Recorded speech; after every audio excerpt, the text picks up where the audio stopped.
ఆ మంచం దిగేసి ఆ బ్యాగ్ ఉంది, టాయిలెట్ బ్యాగ్ చేత పుచ్చుకొని మంచం దిగి జారి కూర్చొని గొడవ చేసి ఆ గేట్ దగ్గరికి దేగుకుంటా వెళ్ళిపోయాడు. నేను ఏ హాస్పిటల్లో ఉండనంటే ఉండను, నేను చనిపోయినా పర్వాలేదు, నన్ను తీసుకెళ్ళిపోండి అని.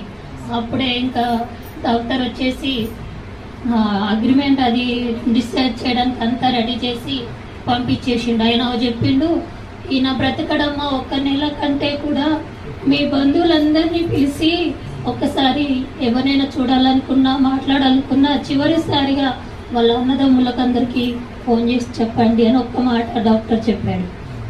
చెప్పినప్పుడు సరే డిశ్చార్జ్ అయ్యి ఇంటికి వచ్చినాము, అందరికీ బంధువులకు ఫోన్ చేసాము, కానీ ఎవరు రాలేదు.